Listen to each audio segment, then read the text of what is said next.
seconds. Oh, we're early. Preview behind the scenes. 1. Love Talk Radio. Well, good morning. Good morning. Here we are. This is Vlog Talk Radio. And you've heard me say for years that this is the K factor, where K equals kindness and the factors are all the things that lead to it. Well, I'm still saying that, but now there's a tag on the back of it because, what I've realized is it's not just about my kindness on that platform and the people that I bring forth to share the kindness, but I am delivering the best gift that I possibly can, and it's called the influencers. And today, the influencer is the genius, I think, Brian Lunt, who invented the St. Louis Business Club. Good morning, Brian Lunt. How are you? Good morning. I'm doing quite well. Good. Are you feeling your intelligentsia today? Sure. Yeah, I always like that. So, with all the various, so we're going to talk about this. We've talked about the St. Louis Business Club, but we're going to talk about it a little bit more. And I want to run an idea by you folks. But as I do that, I want to do a screen share because if this is the first time that you're seeing this, I really want you to get the full throttle view. So Brian, tell me when you see your gorgeous welcome to the St. Louis Business Club site on the air here.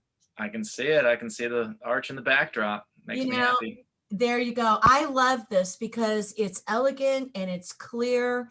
And you know what? It is a different looking brand. I think it's unique. And I like that. And we happen to know the artist behind this. Let's see. Who would that be? That would be... It is the wonderful and amazing Miss Karen Libby, who I like to refer to as Mother. Our mama.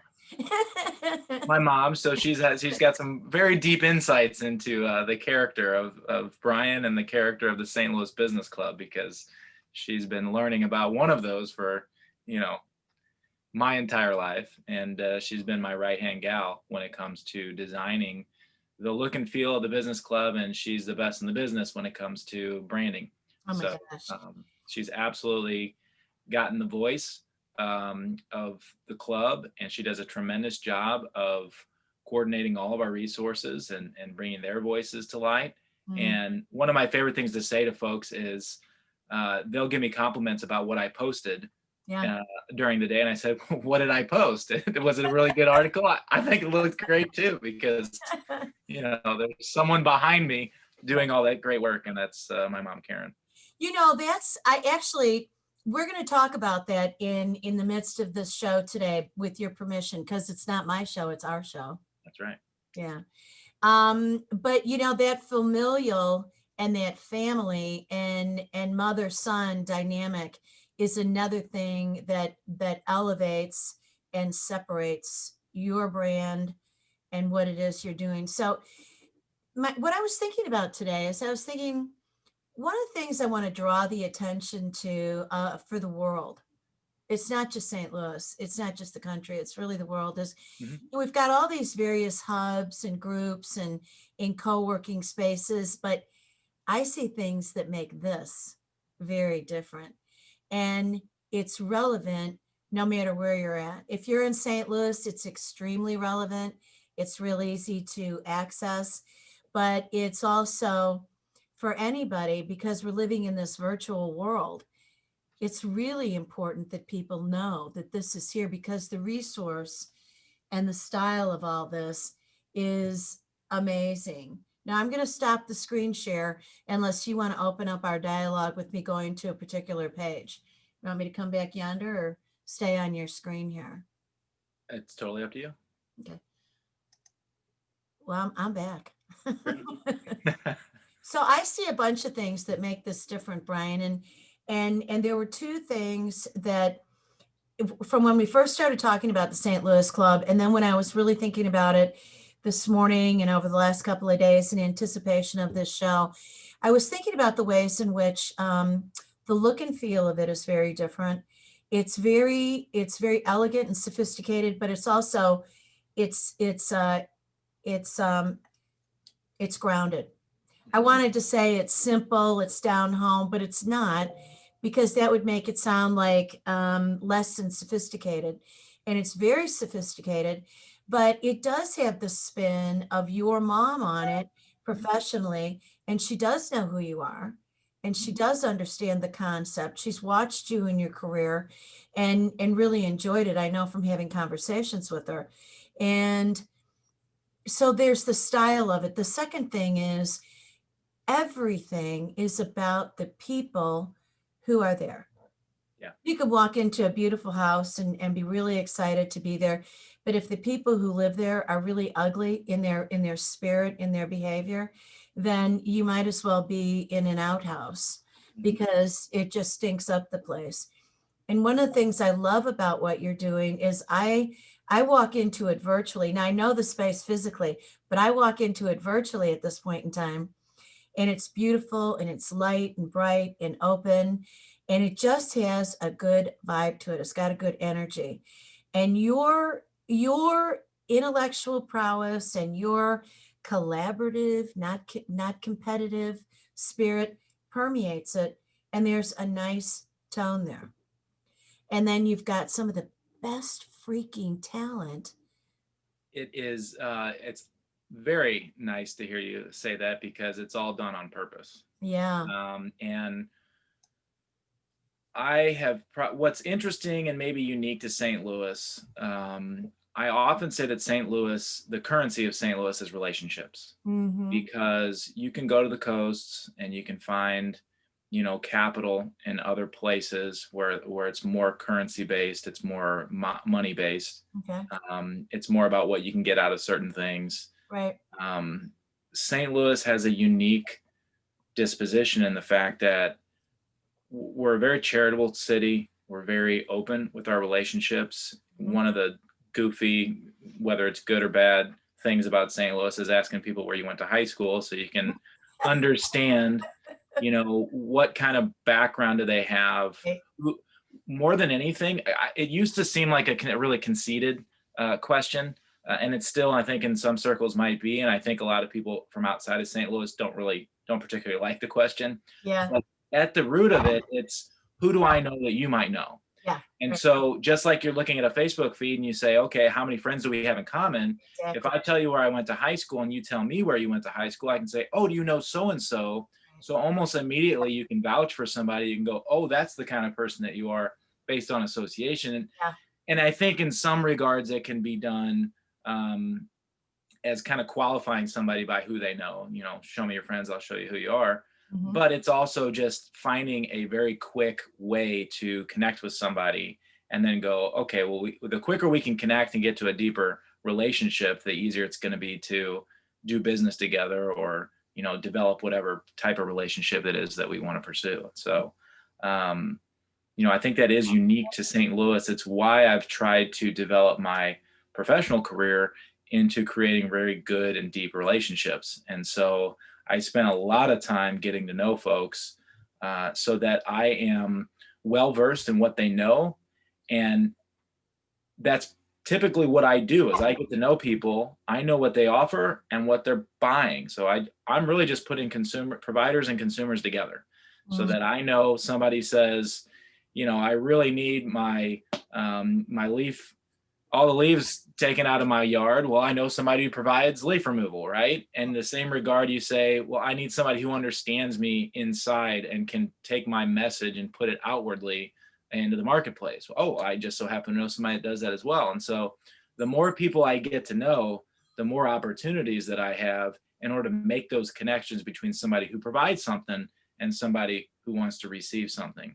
And as you've experienced, one of my favorite things to do is to take two people who I think can develop a good relationship or a potential strategic partnership.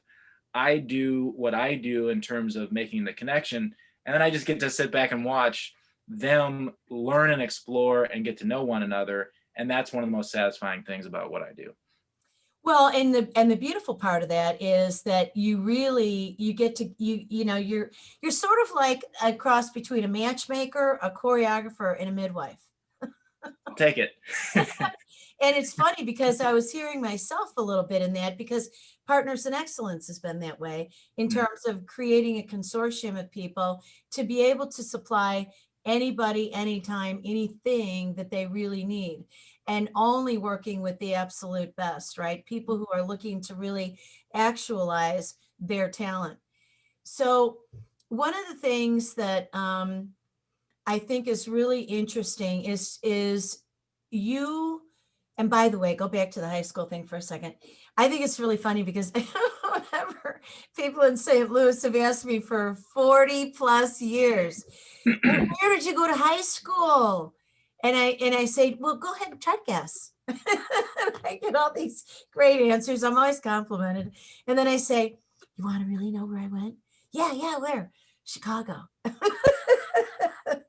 And then, it's like, I swear, the only reason I have been at all popular in St. Louis is because St. Louis loves Chicago. Yeah. Because y'all like to argue about the Cubs, which of Yep. course, I know it's because you're intimidated. And then also about the Bears, same. And then it's about the Blues, and my heart just breaks for you. Yep. And then it's about the friendliness of Chicago and Lake Michigan and the great restaurants and big city and glitzy without being New York, Chicago is one of our wonderful friendly rivalries that I think most St. Louisans and Chicagoans all genuinely Yeah. love, and I mean, obviously it gets to the point where people get heated at times when you've got a Budweiser and a ball game, and a challenging game when one's not better than the other and they're both well, suited Right. against each other. But yeah, I think we love the friendly rivalries. And I do tremendously. And one of the things that I have found is in Chicago, it's tough to find anything even approximating the entrepreneurial arena of St. Louis. Interesting. And what I really want to see happen is, I think that the St. Louis Business Club, one of the things I love about it is that it is the show me state. Mhm. And so I think we set a standard there, which is why I want my core home there forever, and my institute there, Mhm. because it really is friendly and quintessential and yet sophisticated and brilliant. How do you keep yourself out of the ugly mix of competition and rolling over people? What's your secret formula? Faith. That's the only way it can be done, because I think if you take people, everybody has an ego at whatever level. Right.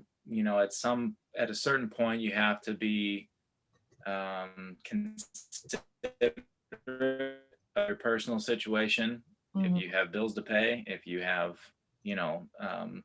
family members at home are surrounding you that want accountability, and you have accountability yourself. So I think it's difficult to have what I often espouse as this abundance mindset, this co-opetition type of model. Yeah. It's still not guaranteed that it's going to ultimately work. It's just what I've been preaching for the last 5+ years, because I do believe in it. And I think when we have the opportunity to break down our walls and be vulnerable with one another and open ourselves up to be as customer centric as we possibly can, that we end up with better products and services for everybody involved. Mhm. It's just difficult because these ebbs and flows of trying to manage your own personal situation with more of a collective situation is a challenge. So I do it on faith. I have never worried about where I'm getting a meal. I have never worried about having loving people surrounding me, and I've developed enough of a reputation or relationships in the marketplace that if I really had to go to my network and say I am struggling, I need help, I think that would be given to me. And so I take it on faith that it's all going to work out. And I also have the disease of an entrepreneur that says I can figure it all out as I go, which is both good and bad. I know that disorder. Yeah. So it's but like we were talking about earlier, double-edged sword. Yeah. So When people are hearing about us on here, I really do want them to go to stlouisbusinessclub.com, pull it up on the website, take a look while we're sitting here and we're talking. But I also want you to describe what is the process of entry, because like for instance, when we were getting this started, I had told you that there are people that I want to drive into St. Louis Business Club. They need it. They're gonna receive from it. And there's some of them, well, each one of them have got a lot to contribute, whether they know it or not, that they Yeah. do. So what are the steps, Brian? How do people get into it? I'll backtrack a little bit based on what you were talking about with the look and feel and kind of the vibe. Um, with the way that it's designed, I really wanted to create a country club essence in Yeah, terms of the exclusivity yeah, and the classiness of the brand yep, without kind of that hoity-toity nature that I think follows along country clubs at times. I want it to be exclusive because the best kind of people come in, not yep, because only wealthy people can come in. And I right. think there's a very distinct difference in that vibe. So I am looking for folks that are interested in um, a space that is going to hold you accountable and is only going to expect the best out of what somebody can provide. But Yeah, that doesn't mean that only the best in what they do can be a part of it. It just yeah, means that's the kind of, there's some core values involved when it comes to who we're trying to pull together. And so that's, ultimately what I want to communicate based on the way that the brand has been developed and the different types of messaging that we put out there on a regular basis. So that's the first kind of sales funnel, if you will. I'm trying to identify my audience by that metric. Once somebody has decided, I like what these guys are talking about, I think that's a space that I could be in. It's interesting because from a transactional perspective, I would just put all of our rates up on the website and you could go through the e-commerce site and you could just sign up and you could buy a membership at whatever level makes sense and you could start utilizing it. mm-hmm, It's a little softer than that because I do spend a lot of time getting to know people. And so I try and make the user experience more relational, and mm-hmm, I invite people in to experience what it is that we do and try before you buy type of model.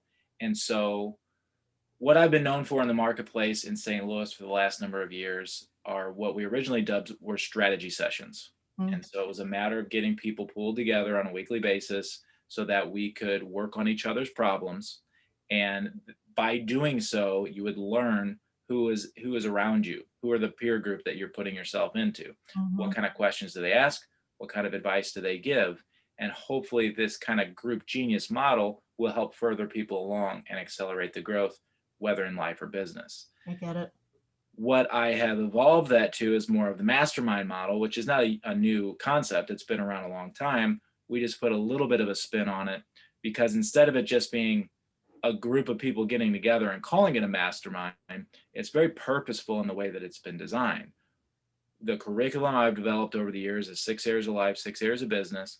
And I've found somebody who I think has at least showcased a level of mastery in each one of those areas. So when they're all pulled together, you have access to a true master mind Yeah, because hallelujah. you have access to all 12 arenas and somebody who can hopefully answer the questions that you may come with. And so I do a weekly mastermind with our council of masters and other members of the club.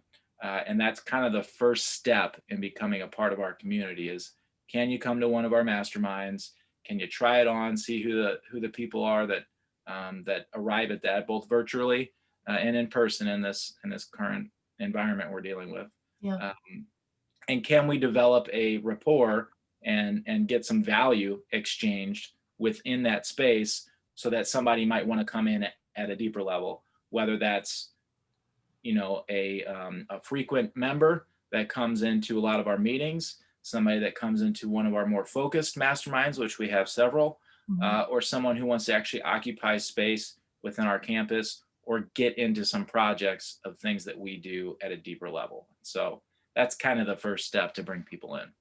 So when people come into this, I really enjoyed it, by the way, when I was in there, and I wasn't sure exactly you know, what to do and how to maneuver my way around in there.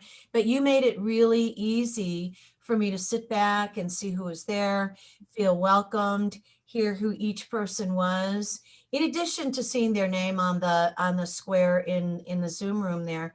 But it was lovely. It was personable, and people were very considerate with the time that they took to reveal what it is that they were in the midst of. And it was amazing to me the level of vulnerability that a couple people had, because they were really stuck. And I don't think they were stuck when they left. No. And And they that's, were your masters, you know, yep, and so the masters are getting stuck. It's so nice when some master gets stuck. You know? isn't it the best?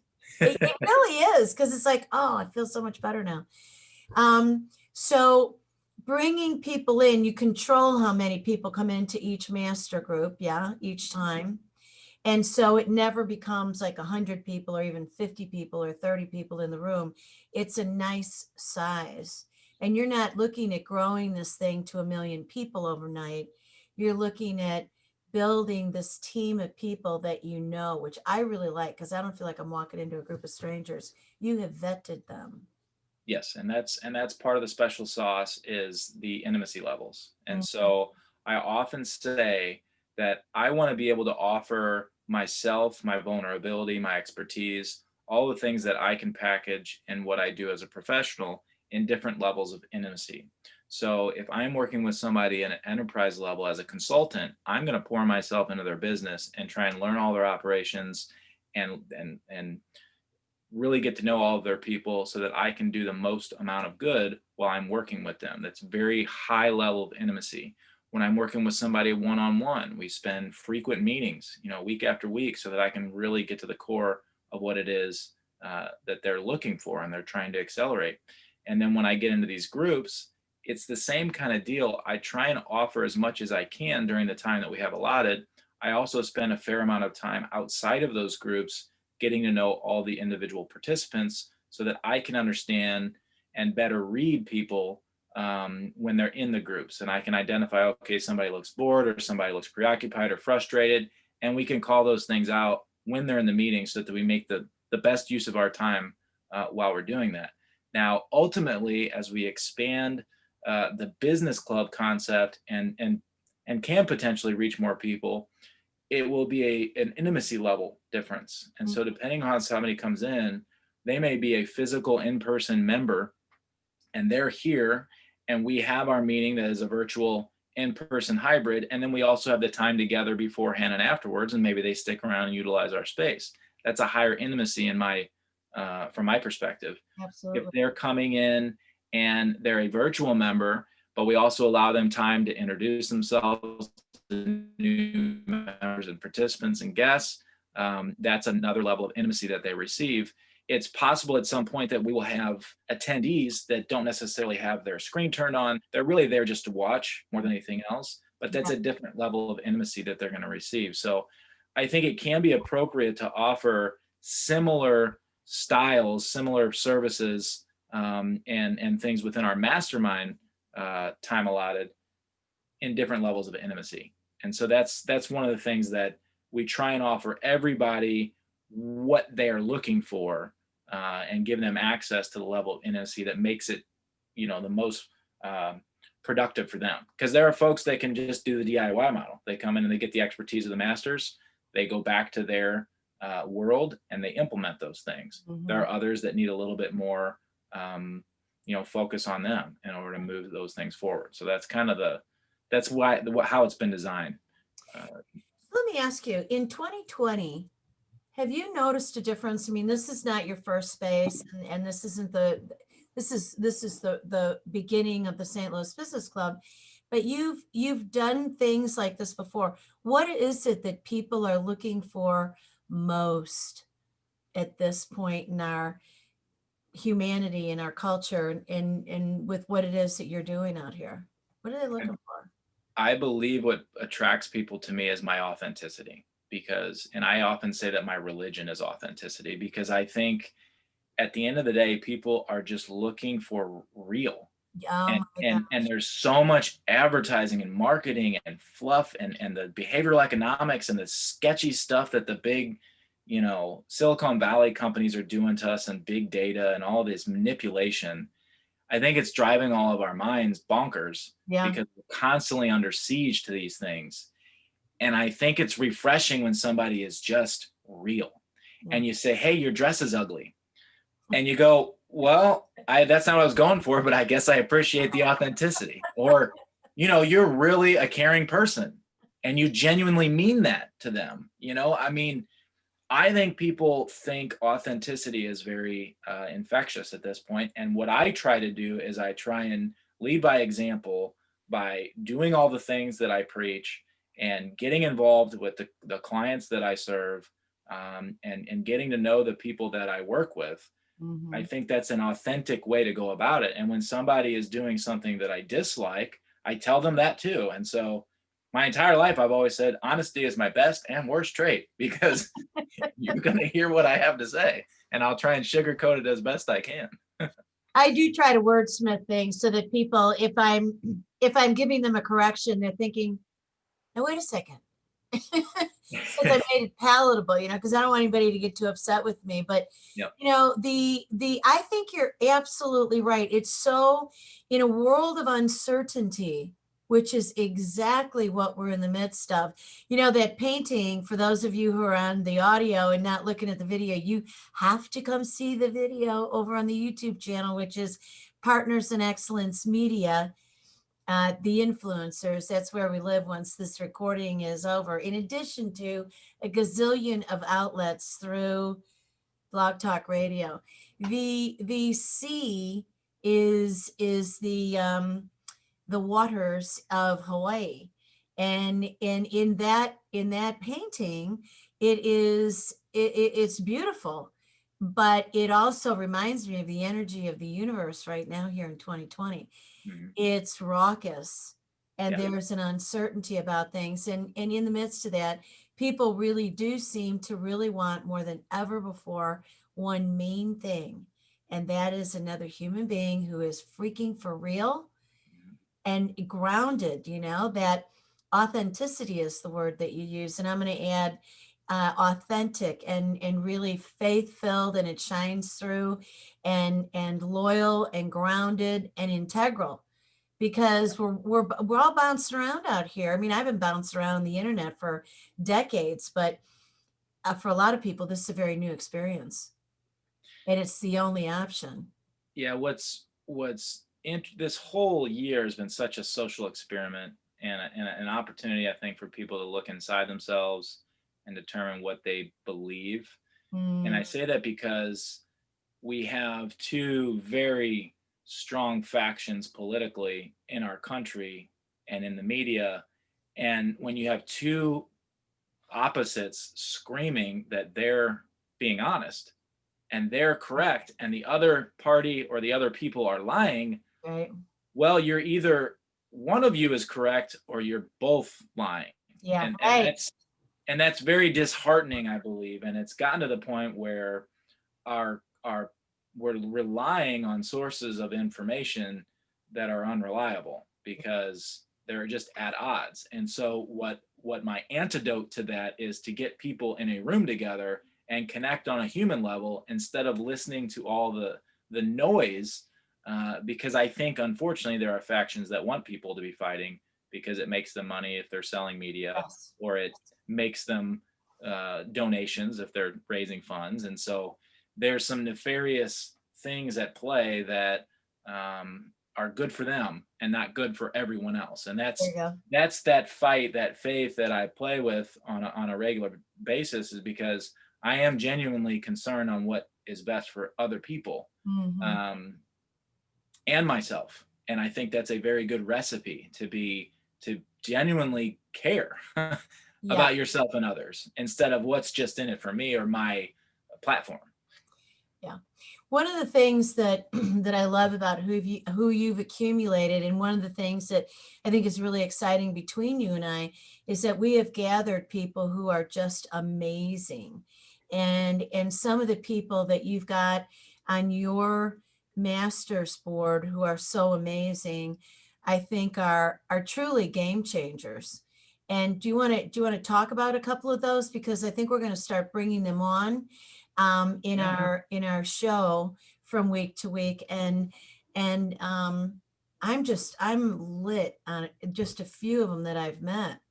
I'll bring up a couple of examples of who we've got, and what I find exciting Yeah, is potentially helping some of these folks rise up into yeah, their level of quality that I see in them. yeah, I've identified folks that what my favorite thing is to find people who are undervalued in the marketplace, because that means opportunity from a business perspective and just from a potential perspective. Because if you have somebody who is incredible at what they do and they undercharge and they don't have a voice to get themselves out to the masses, that's an automatic opportunity, because you go, as soon as I introduce these people to more opportunities, yeah, they're going to over deliver, which makes me look great, because I've identified somebody who thinks they're worth this and they're actually worth this. And so that spread is somewhere where the business club or me as a consultant, I can make some money because the value exchange is appropriate. yeah, And so right. those are things that I really love to find from a business perspective. And it is a business club, and the purpose is to help people, live the best life and create the best type of business, and business makes money. So that's a key component.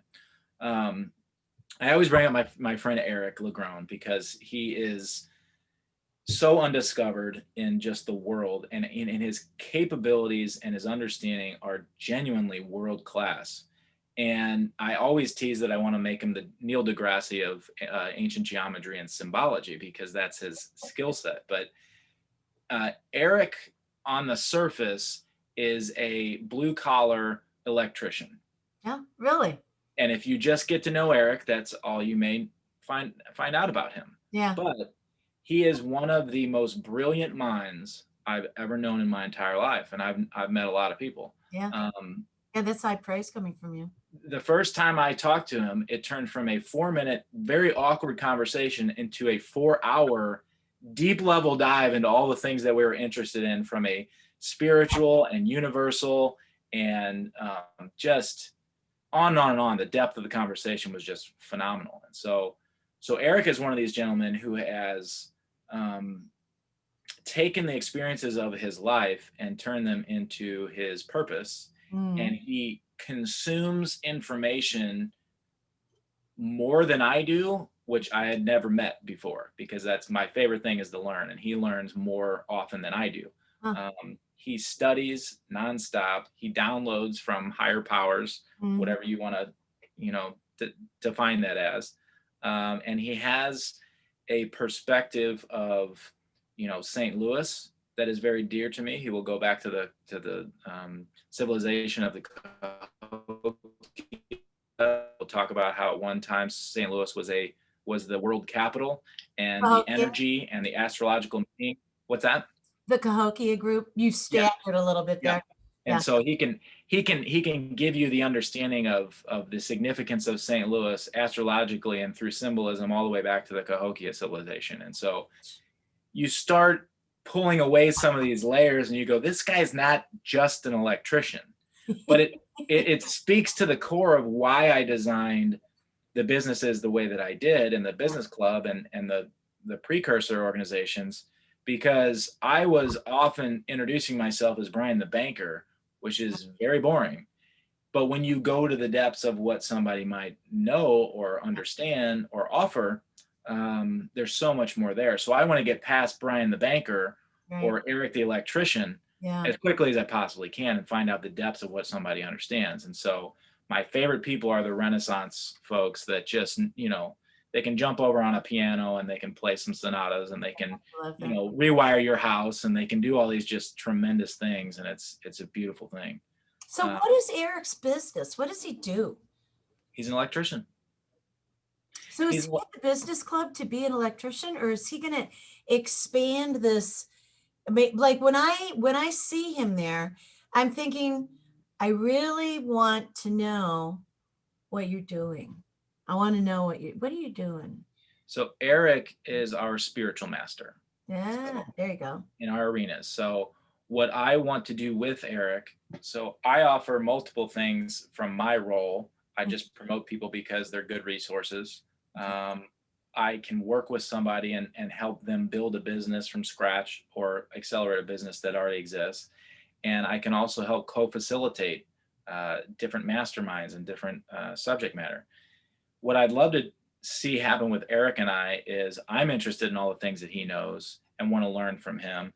He has spent decades in Masonic societies, and he has his own um, Masonic lodge. Okay. And so we've explored offering a Masonic lodge at the location that I run, and then building Willie is more of a mastermind in the way that I define it, but another group that has a Masonic base, and we learn and explore all the things from a spiritual and scientific level. And so bringing people into that conversation from Eric's perspective, he can teach the Masonic principles and a structure that is built around that. And he talks about something called Masonic theater, which is really trialing things, trialing life, trialing business as you move, through the ranks in order to develop a mastery on it. And so he has a recipe that I'm very interested in learning and knowing and helping with.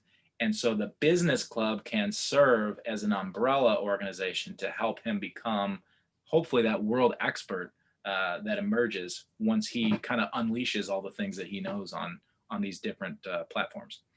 That's amazing. I would love to have him on here with us and have him really speak. Mhm. Has he really walked out onto a platform? No, and see that's where I think I can help. I think I understand the branding side of things, the presentation skills necessary in order to put yourself out there as an expert in a field. Eric has it all. It just needs some coaching and some planning and some structure. And so he's much more. He has books and novels and books and books and on and on and on up in his brain. And if you give him a topic, he'll just give you a 5 to 50-minute lecture on anything you want. But in order to put it into a consumer-centric, something that others can consume, that's where our work together needs to happen. So we can create, a blog talk radio channel. We can create some webinars. We can create some speaking opportunities. Those are the types of things that I want to see Eric kind of develop into. And that way, 10 years down the road, somebody will go, "Oh, do you know who Eric LaGrone is?" I'm like, "Actually, I do. He's pretty impressive, isn't he?" I knew him before he was a world-class scientist or whatever he ends up being. All that. That's exciting. So one of the things that I love about that is seeing the potential in people. And it's not just seeing the potential, they're already great. They could stay right where they're at and live happily ever after and be fine. But evidently there's some kind of a fire and passion burning inside of him that he is wanting to work with you because he wants to expand this message.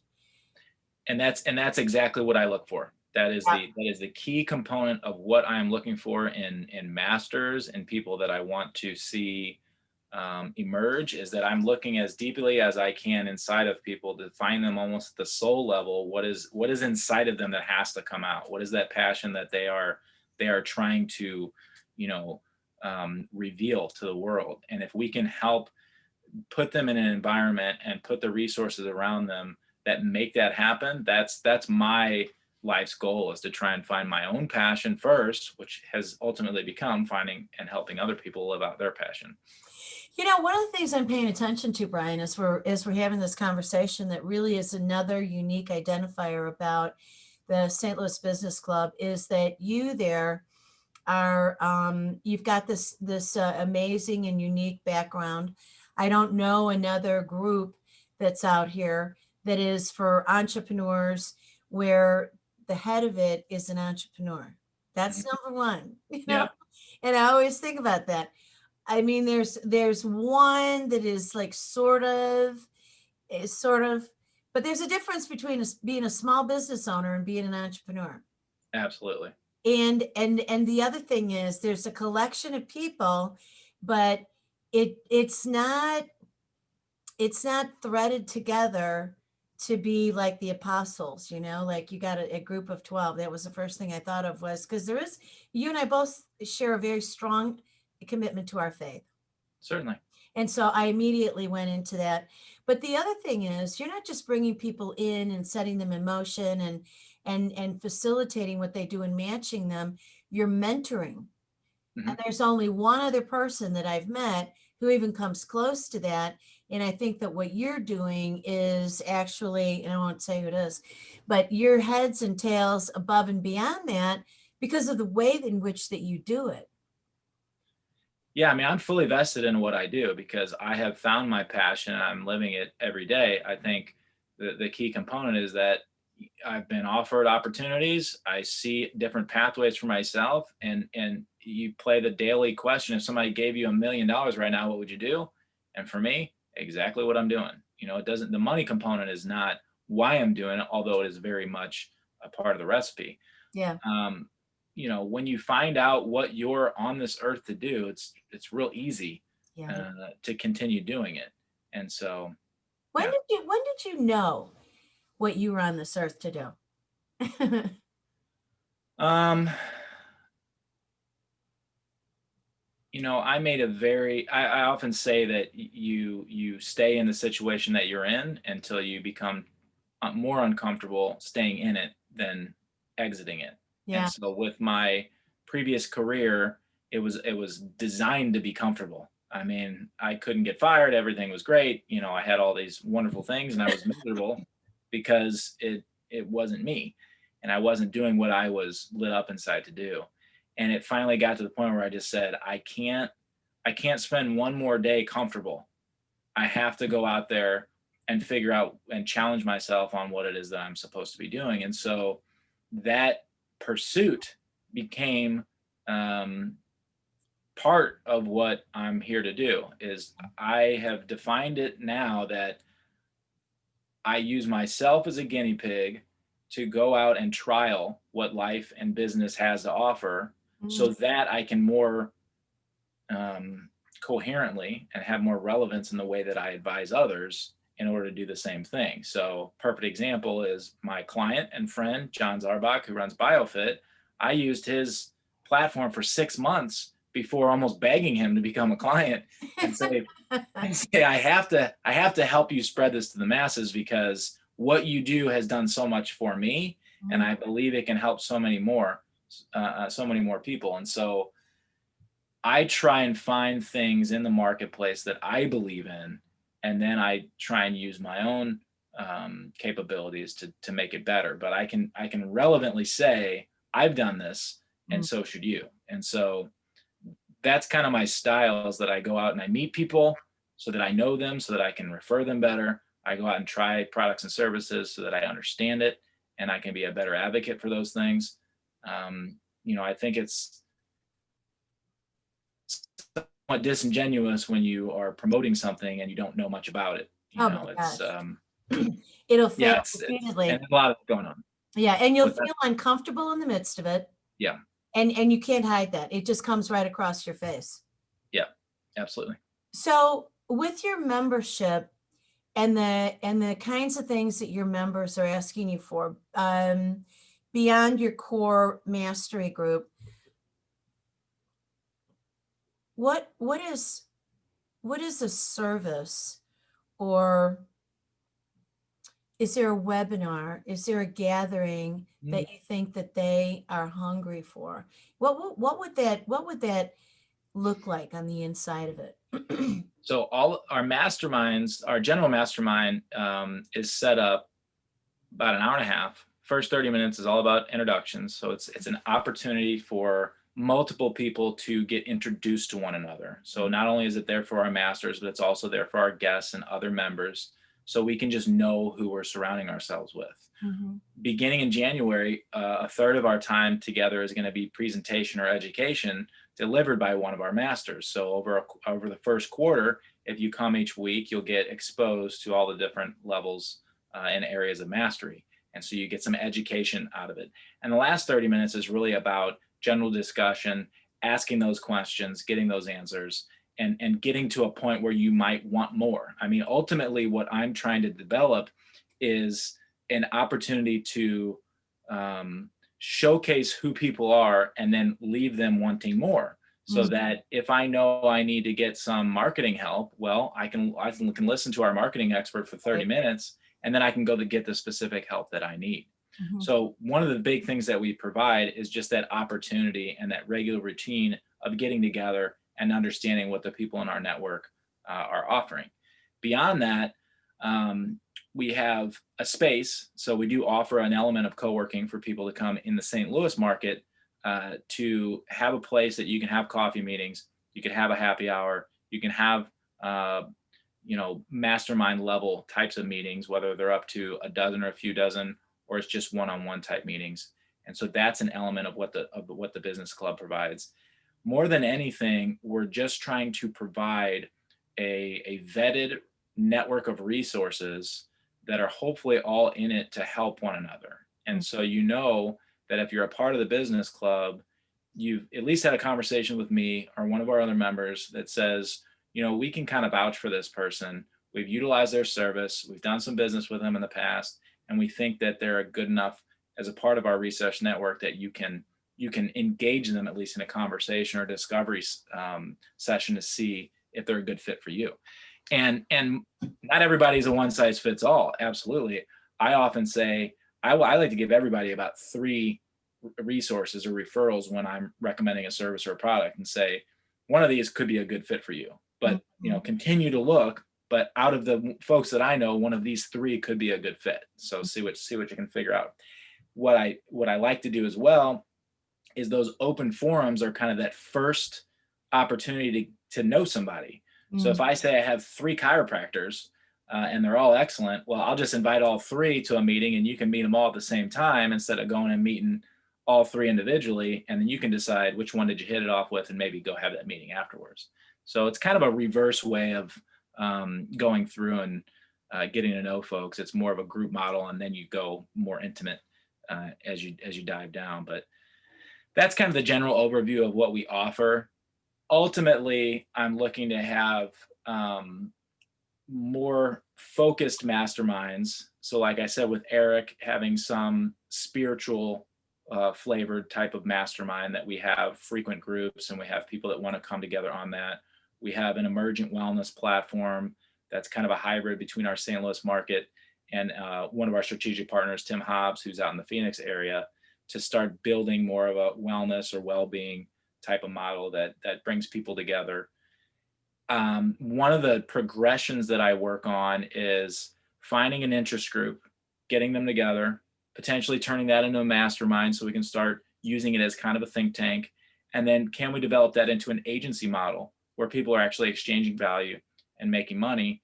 And if all of that works, do we look at establishing some type of organization that becomes its own company or becomes its own trade group, or is something more formalized between that group of people that like to work together? And so that's kind of the general evolution of what I've worked on. My things seem, I think, complex to the marketplace because I look like I'm doing a lot of different things. But at the end of the day, it's really the same recipe. I just go out and get to know folks really well and figure out where they can slot into that progression of working together. So you expand it and then you shrink it back and say, it's really simple. Here you go. Just do these things.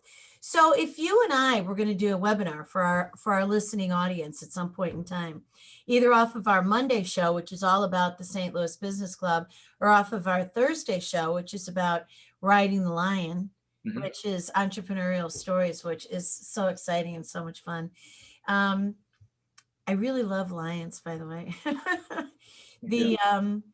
What would you and I think would be a draw for people, from your experience and my experience, because I have a couple of ideas running through my head, but what would you and I, do you think, for the benefit of the St. Louis Business Club, for what we're doing here and everything that you know about me and what I do, what would that look like? What would that topic be, and how could it be of service to your population? I mean, because of your history and and your mastery level, I mean, I love when we talk about wellness versus well-being. Mhm. and how you hone in on what well-being is. And Yeah. I think understanding what that truly is, I'm very interested in balance between the 6 areas of life and 6 areas of business.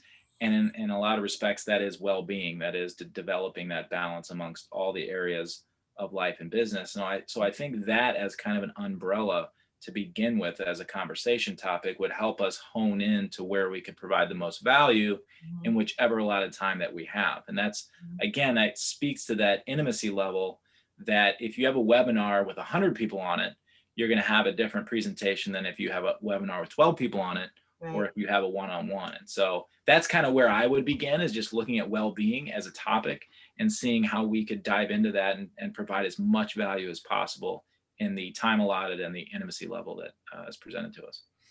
I like it that you say that, because I was thinking about that while we're sitting here and we're chatting about this. And I'm thinking the one thing that more than anything else, when you're talking about authenticity, if you peel it back a little bit further, is in an era of such uncertainty, people are anxious and panicking and frightened and arguing and freaking out and becoming depressed, and suicides are really escalated through the roof, more than what we've seen in, I don't know, maybe forever.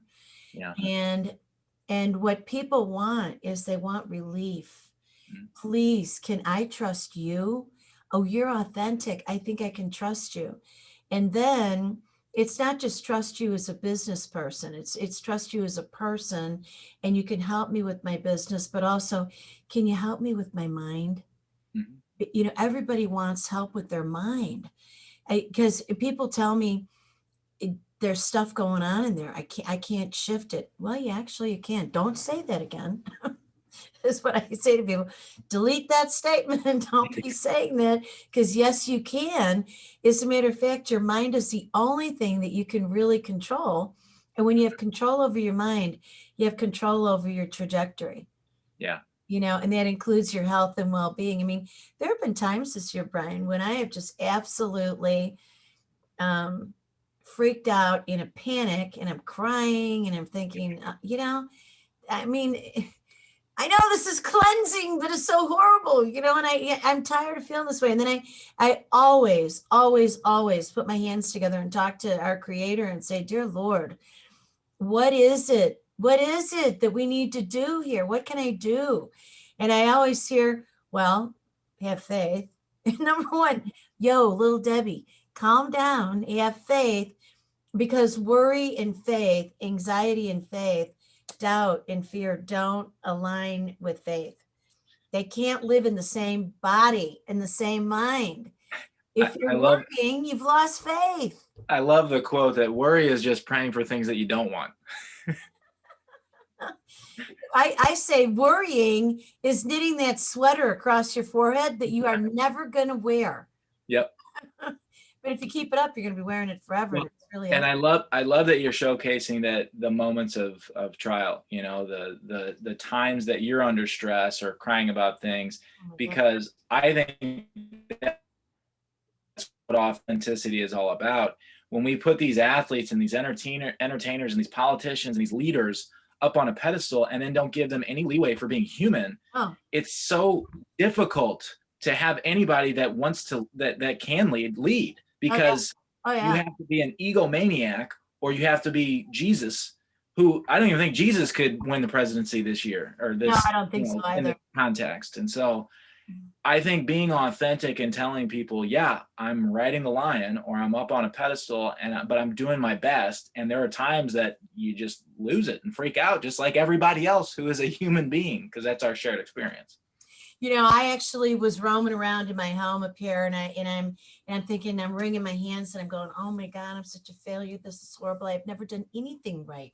And now it's all piled up on me. And the world is just falling apart. And if I had done more, I could have done something. And I think, oh, who am I that's so audacious to think that way? And then I think, well, what about just in my family or my circle of friends? Is everybody okay? Nobody's okay. I can't do anything right. I can't do anything. And then I think, wait a second. Take a breath, look in the mirror. You're alive and you're healthy and you're vibrant and you are sane. You're having an insane episode here, but look at the home that you've created and look at where you're at. This is a dream come true. It's one of many dreams come true. So look at how we can manifest the things that we want. All we have to do is be intentional and, dear Lord, this is what I really want with my life for all the good reasons, for divine reasons, in divine time, benefit for all and harm to none. And now I'm going to allow it. Mhm. And then we allow it. And I think more people opening themselves up to that and being authentic with what they're dealing with from an internal life, and making more of that external as best they can in a place that they're allowed to be vulnerable. Right. That's the recipe for us to come together, because you've got people who are dealing with major inner turmoil and are turning to suicide and other terrible pathways, when just sharing with somebody or finding a group of people who are dealing with the same thing, just having that can alleviate so much. And I think it's just being real. It's being authentic. It's just being, we all have this internal dialogue that is challenging at times. Yeah. And even the people I have circles that I run in where there's people that look like they are top tier 1%ers, Yep. have it by the cojones, right? And every one of them has their challenges. So There you go. it's a great place to get a sober reminder that we're all challenged, and the more we can connect on a human level, the better that we're going to be able to navigate our own situation. Well, as was the case last time, we burned through an hour. It's not hard to do. Not hard to do. So friends, this is the team of Brian Lunt and Dr. Deb Carlin here.